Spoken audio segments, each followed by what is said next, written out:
ദൈവതിരുനാമത്തിന് മഹത്വമുണ്ടാകട്ടെ. എല്ലാവർക്കും ക്രിസ്തുയേശുവിൽ എൻ്റെ എളിയ സ്നേഹവന്ദനം. ലൂക്കോസിന് സുവിശേഷം 15-ാം അധ്യായം 24-ാമത്തെ വാക്യം. അങ്ങനെ അവർ ആനന്ദിച്ചു തുടങ്ങി. ആനന്ദത്തിൻ്റെ തുടക്കം. സന്തോഷത്തിന് അഥവാ ആനന്ദത്തിനൊരു തുടക്കമുണ്ട്, അതിനൊരു തുടർച്ചയുണ്ട്, അതിനൊരു അവസാനമുണ്ട്, ഒരു എൻഡുണ്ട്. കർത്താവിന് സ്തോത്രം. അത് ഈ ഭൂമിയിലെ സന്തോഷത്തിൻ്റെ കാര്യമാണ്. എന്നാൽ ക്രിസ്തീയ സന്തോഷം അതിനൊരു തുടക്കമുണ്ട്, ഒരു തുടർച്ചയുണ്ട്, അതിന് ഒടുക്കമില്ല.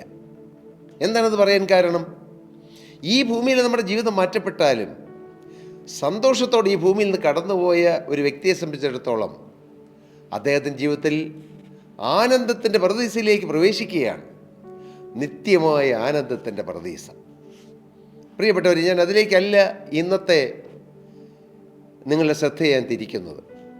കഴിഞ്ഞ എപ്പിസോഡിൽ നാം ചിന്തിച്ചു, അപ്പൻ്റെ വീട് വിട്ടുപോയ മകൻ്റെ ജീവിതത്തിൽ നിന്ന് സന്തോഷം നഷ്ടപ്പെട്ടു. എന്നാൽ ആ മകൻ തിരികെ വന്നപ്പോൾ അപ്പന് സന്തോഷം, അപ്പൻ്റെ വീടിന് സന്തോഷം, അപ്പൻ്റെ വേലക്കാർക്ക് സന്തോഷം. എന്തിന്? ആ നഷ്ടപ്പെട്ടു പോയ മകൻ തിരികെ വന്നപ്പോൾ അവനും സന്തോഷമുണ്ടായി. അതേ, സ്വർഗത്തിലെ അപ്പൻ്റെ ഭവനത്തിലേക്ക് നാം മടങ്ങി വരുമ്പോൾ നമുക്ക് സന്തോഷം, സ്വർഗത്തിലെ ദൈവത്തിന് സന്തോഷം, കർത്താവിൻ്റെ വേലക്കാർക്ക് സന്തോഷം, നമ്മുടെ ഏറ്റവും പ്രിയപ്പെട്ടവർക്ക്, നമ്മുടെ വെൽ വിഷേഴ്സ്, അഭ്യുദയകാംക്ഷികൾക്കും സന്തോഷം. കർത്താവിന് സ്തോത്രം. അതിന് തീരുമാനമെടുക്കേണ്ടവന് മറ്റാരുമല്ല, നാം ഓരോരുത്തരുമാണ്. അതിന് നാം തിരിച്ചറിയേണ്ടത്, ഞാനിന്ന് അപ്പൻ്റെ വീട്ടിലാണോ അതോ അപ്പൻ്റെ വീട്ടിൽ നിന്ന് വെളിയിലാണോ, അപ്പൻ്റെ വീട്ടിൽ നിന്ന് ദൂരെയാണ്. എൻ്റെ പ്രിയ സഹോദരി സഹോദരങ്ങളെ, നാം ഒരു ക്രിസ്തീയ സഭയിൽ ജനിച്ചു വളർന്നു എന്നുള്ളതുകൊണ്ട് സ്വർഗത്തിലെ ദൈവവുമായി ഒരു ബന്ധത്തിലാണെന്നോ സ്വർഗത്തിലെ ദൈവത്തിൻ്റെ ഭവനത്തിലാണെന്നോ നാം ചിന്തിച്ചു പോകരുത്. അത് കറക്റ്റാകുകയില്ല. അപ്പൻ്റെ മകനായി ജീവിക്കുമ്പോഴാണ്, അപ്പൻ്റെ ഇഷ്ടം ചെയ്ത് അപ്പൻ്റെ സ്വഭാവത്തോട് താതാത്മ്യം പ്രാപിച്ച് നാം ജീവിക്കുമ്പോഴാണ് സ്വർഗത്തിലെ ദൈവത്തിൻ്റെ മകനും മകളുമാകുന്നത്. അഥവാ നമ്മുടെ ക്രിസ്തീയ ജീവിതത്തിലെ ഒരു വലിയ തുടക്കം, യേശുവിനെ കൈക്കൊണ്ട് യേശുവിൻ്റെ നാമത്തിൽ വിശ്വസിച്ച് ദൈവമക്കളാകാനുള്ളതായ ഒരു പദവിയിലേക്ക് നാം വരുമ്പോഴാണ് സ്വർഗീയ കുടുംബത്തിലെ അംഗങ്ങളാകുന്നത്. ആനന്ദഭവനത്തിലെ ഒരു അംഗമായി നാം തീരുന്നത്. ആനന്ദഭവനം, സന്തോഷഭവനം. എന്നാൽ ഇന്ന് അനേകരും ഇങ്ങനൊരു ഭവനമുണ്ടെന്ന് പോലും തിരിച്ചറിയാതെ, ഇങ്ങനെ സ്നേഹമുള്ളൊരു അപ്പനുണ്ടെന്ന് പോലും തിരിച്ചറിയാതെ ഈ ലോകത്തിനും പാപത്തിനും അടിമപ്പെട്ട് അവർ ജീവിക്കുകയാണ്. ഒരു സ്വർഗമുണ്ടെന്നോ നരകമുണ്ടെന്നോ ചിന്തിക്കുന്നില്ല. ഒരു മരണമുണ്ടെന്നോ അവർ ചിന്തിക്കുന്നേയില്ല. മരണശേഷം ഒരു ന്യായവിധിയുണ്ടെന്ന് അവർ മറന്നുപോകുന്നു. അവർക്ക് വേണ്ടി സ്വർഗത്തിലെ ദൈവം ഒരുക്കി വച്ചിരിക്കുന്ന ഒരു നല്ല സ്വർഗരാജ്യമുണ്ടെന്ന് അവർ ചിന്തിക്കുന്നതേയില്ല. എൻ്റെ പ്രിയരെ, നിങ്ങളെ ആരെയും കുറ്റപ്പെടുത്തി, നിങ്ങളെ ആരെയും മാറ്റി നിർത്തി ഇങ്ങനെയൊന്നും ചിന്തിക്കാത്തവരാണ് നിങ്ങളെങ്കിൽ നിങ്ങൾക്ക് രക്ഷയില്ല എന്ന് പറയാനല്ല ഞാൻ ഈ വാക്കുകൾ പറയുന്നത്. അങ്ങനെയുള്ളവരെ സ്നേഹിക്കുന്നൊരു യേശുവുണ്ട്. ദൈവത്തെക്കുറിച്ച് ചിന്ത പോലുമില്ലാത്തവരെയും, ദൈവത്തെ വെറുക്കുന്നവരെയും, ദൈവത്തിനെതിരായി പ്രവർത്തിക്കുന്നവരെയും പോലും സ്നേഹിക്കുന്ന ക്രിസ്തുവിൻ്റെ ആർദ്ര സ്നേഹം. ആർദ്ര സ്നേഹം ഇന്ന് ഇപ്പോൾ നിങ്ങൾ ഈ വാക്കുകൾ കേട്ടുകൊണ്ടിരിക്കുമ്പോൾ നിങ്ങളുടെ അരികിൽ വന്ന് നിങ്ങളുടെ കാതുകളിൽ യേശു പറയുകയാണ്, യേശു മന്ത്രിക്കുകയാണ്, മകനെ, ഞാൻ നിന്നെ സ്നേഹിക്കുന്നു. മകനെ, നീ എൻ്റെ അടുക്കിലേക്ക് മടങ്ങി വരിക. നീ മടങ്ങി വന്നാൽ, ഇസ്രായേൽ കന്യകയെ, നീ എൻ്റെ അടുക്കിലേക്ക് മടങ്ങി വരിക എന്ന് ദൈവം പറയുന്നു. നിങ്ങളെ ഓരോരുത്തരെയും മാടി വിളിച്ചുകൊണ്ട് കർത്താവിൻ്റെ ആർദ്ര സ്നേഹം നിങ്ങളുടെ അടുക്കിലേക്ക് വന്നിരിക്കുകയാണ്. അപ്പൻ്റെ ഭവനം വിട്ടുപോയ ആ ഇളയ മകൻ എല്ലാം നഷ്ടപ്പെടുത്തി. എല്ലാം, അപ്പൻ്റെ സ്വത്ത് മുഴുവൻ നഷ്ടപ്പെടുത്തി. നിങ്ങളറിയുന്നുണ്ടോ? ഇന്ന് മദ്യപാനത്തിന് വശംവദരായി വെറിക്കൂത്തിനും മറ്റനേകം മ്ലേച്ഛതകൾക്കും നാം നമ്മെ തന്നെ വിട്ടുകൊടുക്കുമ്പോൾ സ്വർഗത്തിലെ അപ്പൻ തന്ന സ്വത്ത് നാം നഷ്ടപ്പെടുത്തുകയാണ്. സ്വർഗത്തിലെ അപ്പൻ തന്ന ഒരു ജീവിതം, അതാണ് ഏറ്റവും വലിയ സ്വത്ത്. ആ ജീവിതമാകുന്ന സ്വത്ത് നാം നഷ്ടപ്പെടുത്തുകയല്ലേ? എൻ്റെ പ്രിയരെ, ശാന്തമായി ചിന്തിക്കൂ. ദൈവം തന്നതാണ് നമ്മുടെ ആയുസ്, ദൈവം തന്നതാണ് നമ്മുടെ ആരോഗ്യം. ദൈവം തന്നതല്ലാതെ നമുക്ക് എന്തുണ്ട്? ദൈവം തന്നത് നാം നഷ്ടപ്പെടുത്തി കളയരുത്. അവൻ അപ്പൻ്റെ വീട് വിട്ട് പോയി, എല്ലാം നഷ്ടപ്പെടുത്തി. അവന് കഠിനക്ഷാമം വന്നു. ക്ഷാമം വന്നപ്പോഴാണ് അവൻ അപ്പനെക്കുറിച്ച് ചിന്തിക്കുന്നത്. കർത്താവിന് സ്തോത്രം. അപ്പോൾ സുബോധം വന്നിട്ട് അവൻ്റെ ജീവിതത്തിൽ കഠിനമായ ദാരിദ്ര്യവും കഠിനമായ ചില പോരായ്മകളും വന്നപ്പോഴാണ് അവൻ അപ്പൻ്റെ ഭവനത്തെക്കുറിച്ച് ചിന്തിച്ചത്. അത് നല്ലൊരു ലക്ഷണമാണ്. ഇന്ന് പലരും ഇല്ലായ്മകളും വല്ലായ്മകളും പോരായ്മകളൊക്കെ വരുമ്പോൾ, അല്ലെങ്കിൽ ഏതെങ്കിലും പണത്തിന് ഞെരുക്കം വരുമ്പോൾ അവർ ദൈവത്തെ പഴിക്കും, ദൈവത്തെ ദുഷിക്കും, ദൈവത്തെ നിന്ദിക്കും, ദൈവത്തോട് കോപിക്കും. പക്ഷേ ഇദ്ദേഹത്തിനുണ്ടായ ഒരു ഭാഗ്യം, അവൻ അപ്പൻ്റെ വീടിനെക്കുറിച്ച് ഓർത്തു. അത് നല്ല ലക്ഷണമാണ്. അപ്പോൾ സുബോധം വന്നിട്ട് അവൻ, എൻ്റെ അപ്പൻ്റെ എത്ര കൂലിക്കാർ ഭക്ഷണം കഴിച്ച് ശേഷിപ്പിക്കുന്നു, ഞാനോ വിശപ്പ് കൊണ്ട് നശിച്ചു പോകുന്നെന്ന് പറഞ്ഞു. അവൻ അപ്പനെക്കുറിച്ച് ഓർത്തു, അപ്പൻ്റെ ഭവനത്തെക്കുറിച്ച് ഓർത്തു, അപ്പൻ്റെ വേലക്കാരെക്കുറിച്ച് ഓർത്തു, അപ്പൻ്റെ വേലക്കാരുടെ സമൃദ്ധിയെക്കുറിച്ച് ഓർത്തു. സുബോധത്തിൻ്റെ ലക്ഷണമാണത്. ഒരാത്മീയ സുബോധം നമുക്ക് വരുമ്പോഴാണ് സ്വർഗരാജ്യത്തെക്കുറിച്ചും സ്വർഗത്തിലെ അപ്പനെക്കുറിച്ചും നിത്യതയെക്കുറിച്ചും എല്ലാം നമുക്ക് ഓർക്കാൻ കഴിയുകയുള്ളൂ. സ്തോത്രം. അവനങ്ങനെ ഓർത്തു. അവൻ പറഞ്ഞു, അവനൊരു ഡിസിഷൻ എടുത്തു. ഞാൻ എഴുന്നേറ്റ് അപ്പൻ്റെ അടുക്കൽ ചെന്ന് അവനോട്, ഞാൻ സ്വർഗത്തോട് നിന്നോട് പാപം ചെയ്തിരിക്കുന്നു, ഇനി നിൻ്റെ മകൻ എന്ന പേര് യോഗ്യനല്ല, നിൻ്റെ കൂലിക്കാരൊരുത്തരെ പോലെ എന്നെ ആക്കണമേ എന്ന് പറയുമെന്ന് പറഞ്ഞു. അവൻ്റെ ഡിസിഷൻ. ഈ നഷ്ടപ്പെട്ടു പോയ മകന്, ആനന്ദം നഷ്ടപ്പെട്ടു പോയ മകന് സന്തോഷം വരാൻ അവൻ ചെയ്തത്, അവൻ അപ്പനെക്കുറിച്ച് ഓർത്തു, അപ്പൻ്റെ ഭവനത്തെക്കുറിച്ച് ഓർത്തു, അപ്പൻ്റെ വേലക്കാരെക്കുറിച്ച് ഓർത്തു, അപ്പൻ്റെ സമൃദ്ധിയെക്കുറിച്ച് ഓർത്തു, വേലക്കാരുടെ സമൃദ്ധിയെക്കുറിച്ച് ഓർത്തു. അവൻ ഡിസിഷൻ എടുത്തു. അവനെന്താ ഡിസിഷൻ എടുത്തത്? ഞാൻ അപ്പൻ്റെ അടുക്കലേക്ക് മടങ്ങിച്ചെല്ലുമെന്ന് പറഞ്ഞു. 3, അവൻ എന്ത് ചെയ്തു? ഞാൻ അപ്പനോട് ഏറ്റുപറയുമെന്ന് ചിന്തിച്ചു.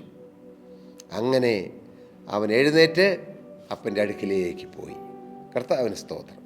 അങ്ങനെ അവൻ എഴുന്നേറ്റ് അപ്പൻ്റെ അടുക്കൽ പോയി. ദൂരത്തു നിന്ന് തന്നെ അപ്പൻ അവനെ കണ്ടു മനസ്സലിഞ്ഞു. ഓടിച്ചെന്ന് കഴുത്ത് കെട്ടിപ്പിടിച്ച് അവനെ ചുംബിച്ചു.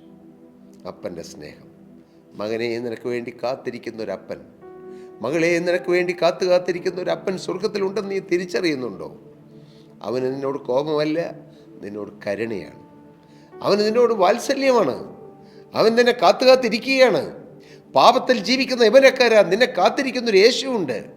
സ്നേഹവായ്പോടെ നിന്നെ കാത്തിരിക്കുന്ന കർത്താവ്. അവൻ്റെ അടുക്കിലേക്ക് മടങ്ങി വരുവേൻ. അവൻ പറഞ്ഞു, മകൻ അപ്പനോട്, അപ്പ, ഞാൻ സ്വർഗത്തോട് നിന്നോട് പാപം ചെയ്തിരിക്കുന്നു, ഇനി നിൻ്റെ മകൻ എന്ന് വിളിക്കപ്പെടുവാൻ യോഗ്യനല്ല എന്ന് പറഞ്ഞു. അതിൽ കൂടുതൽ പറയിപ്പിച്ചില്ല. നിൻ്റെ കൂലിക്കാരിൽ ഒരുത്തനെ പോലെ എന്നെ ആക്കണമെന്ന് പറയാനൊന്നും അപ്പൻ സമ്മതിച്ചില്ല. അതേ നാം ഏറ്റുപറയാൻ മനസ്സായാൽ നമ്മുടെ ജീവിതത്തിൽ വന്ന ചില പാകപ്പിഴകളും നമ്മുടെ പോരായ്മകളും പിന്മാറ്റങ്ങളെല്ലാം ദൈവത്തോട് ഏറ്റുപറഞ്ഞാൽ, കർത്താവേ, ഞാൻ പഴയ ആത്മീയ തീക്ഷ്ണത നഷ്ടപ്പെട്ടു പോയി, പഴയ ദൈവവേലയുള്ള ഉത്സാഹം നഷ്ടപ്പെട്ടു പോയി, കർത്താവേ, ചില ജഡത്തിൻ്റെ പ്രകൃതങ്ങൾ വന്നുപോയി, ചില അലസതകൾ വന്നുപോയി, ചില പാപങ്ങൾ വന്നുപോയി. നാം ജീവനുള്ള ദൈവത്തോട് ഏറ്റുപറഞ്ഞാൽ, നാം ഏറ്റുപറയാൻ മനസ്സ് വയ്ക്കുമ്പോൾ തന്നെ ക്ഷമിച്ചു തരുന്ന ദൈവം നമ്മുടെ കറകളെല്ലാം കഴുകി നമ്മെ വെടുപ്പാക്കും.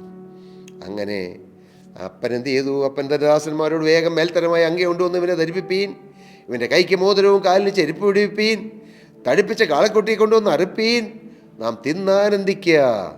കാരണം ഈ എൻ്റെ മകൻ മരിച്ചവനായിരുന്നു, വീണ്ടും ജീവിച്ചു, കാണാതെ പോയിരുന്നു, കണ്ടുകിട്ടിരിക്കുന്നു എന്ന് പറഞ്ഞു. അങ്ങനെ അവർ ആനന്ദിച്ചു തുടങ്ങി. നാം സ്വർഗത്തിലെ അപ്പൻ്റെ അരികിലേക്ക് കടന്നു വരുമ്പോൾ അപ്പൻ ആനന്ദിക്കും. അപ്പൻ്റെ ഭവനത്തിൽ ആനന്ദം, നമുക്കും ആനന്ദം കിട്ടും. ഇന്ന് നിങ്ങളിൽ പലരും സന്തോഷമില്ലാതെ ഒരു ദുഃഖപൂരിതമായ മുഖഭാവത്തോടെ നിരാശയോടെ കഴിയുന്നവരാണോ?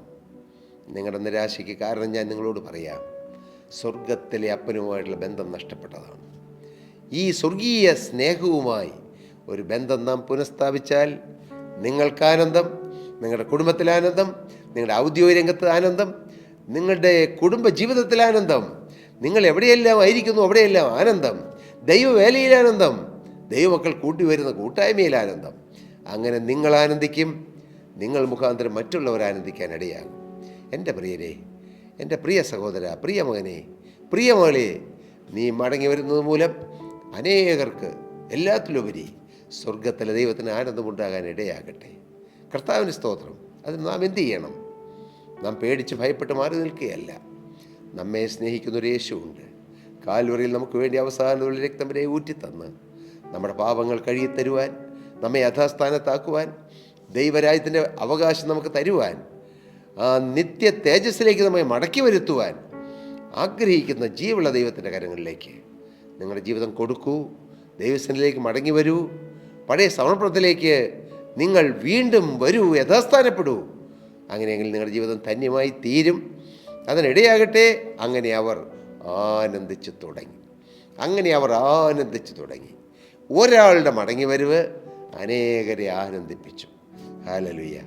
എൻ്റെ പ്രിയ സഹോദരി സഹോദരങ്ങളെ, അതിനിടയാകട്ടെ. അങ്ങനെ ഇന്ന് നിങ്ങൾ കർത്താവായ യേശുക്രിസ്തുവിൻ്റെ സ്നേഹത്തിലേക്ക് മടങ്ങി വരുന്നുവെങ്കിൽ, ഒരിക്കലും അത് അനുഭവിച്ചു, പക്ഷേ ദൈവസ്നേഹം വിട്ട് നിങ്ങൾ പോയെങ്കിൽ, നിങ്ങൾ പിന്മാറിപ്പോയി എങ്കിൽ, നിരാശയുടെ കയത്തിലേക്ക് ആണ്ടുപോയെങ്കിൽ, ഇതാകുന്നു സുപ്രസാദകാലം, ഇതാകുന്നു രക്ഷാ ദിവസം. ഇന്ന് നിങ്ങൾക്ക് മടങ്ങി വരാം. അപ്പൻ കൈ നീട്ടി നിൽക്കുന്നു. ആ അപ്പൻ്റെ അരുമകരങ്ങളിലേക്ക് നിങ്ങളുടെ ജീവിതം കൊടുക്കൂ.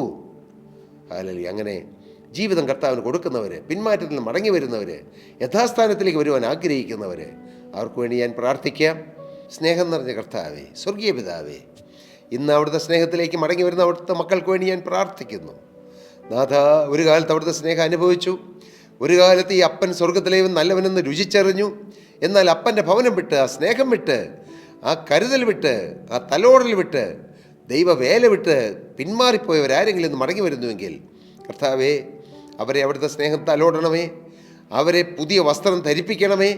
കീറിപ്പറഞ്ഞ വസ്ത്രം മാറ്റി പുതിയ സ്വർഗീയ അങ്കി, ആനന്ദത്തിൻ്റെ അങ്കി, രക്ഷാവസ്ത്രം, നീതിയുടെ വസ്ത്രം കർത്താവെ അവരെ അണിയിച്ച് ദൈവഭവനത്തിലേക്ക് ചേർക്കണമെന്ന് പ്രാർത്ഥിച്ച് അനുഗ്രഹിക്കുന്നു.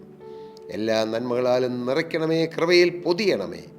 യേശു ക്രിസ്തുവിൻ നാമത്തിൽ തന്നെ ആമേൻ. പ്രിയ സഹോദരി സഹോദരങ്ങളെ, നിങ്ങൾക്ക് ഏതെങ്കിലും പ്രാർത്ഥനാ വിഷയങ്ങളുണ്ടോ? തീർച്ചയായും നിങ്ങളുടെ പ്രാർത്ഥനാ വിഷയങ്ങൾ ഞങ്ങളെ അറിയിച്ചാൽ ഞങ്ങൾ പ്രാർത്ഥിക്കും. തീർച്ചയായും ഞങ്ങൾ പ്രാർത്ഥിക്കും. പക്ഷേ ഞങ്ങൾ പീസ് മൗണ്ട് ഇൻ്റർനാഷണൽ മിനിസ്ട്രിയിലുള്ള ദൈവമക്കളായ ഞങ്ങൾ നിങ്ങളോട് എളിമയോട് പറയുന്നത്, നിങ്ങൾ ഈ സ്വർഗത്തിലെ ദൈവവുമായി ബന്ധം സ്ഥാപിച്ച് ദൈവത്തിലേക്ക് മടങ്ങി വന്ന് അപ്പൻ്റെ ഭവനത്തിൽ ഇരുന്നു കൊണ്ട് സ്വർഗത്തിലെ അപ്പനോട് പ്രാർത്ഥിക്കുക. നിങ്ങളുടെ പ്രാർത്ഥനയ്ക്കും കർത്താവ് ഉത്തരം തരും. അങ്ങനെ ഉത്തരം ലഭിച്ചാൽ നിങ്ങൾക്കും അനുഭവിക്കാം, ഞാൻ പ്രാർത്ഥിച്ചാലും എൻ്റെ യേശു ഉത്തരം തരുമെന്ന്. അങ്ങനെ വ്യക്തിപരമായ ദൈവത്തോടുള്ള ബന്ധത്തിൽ അനേകർ വളർന്നു വരാനാണ് ഞങ്ങൾ അഡ്വൈസ് ചെയ്യുന്നത്. പക്ഷേ നിങ്ങൾക്ക് പ്രാർത്ഥന അത്യാവശ്യമെങ്കിൽ ഞങ്ങളും നിങ്ങൾക്ക് വേണ്ടി പ്രാർത്ഥിക്കാം. നിങ്ങൾക്ക് നിശ്ചയമായി ഞങ്ങളെ കോൺടാക്റ്റ് ചെയ്യാം. കർത്താവ് എല്ലാവരെയും നിറവടിയായി അനുഗ്രഹിക്കട്ടെ. ദൈവനാമം മഹത്വം.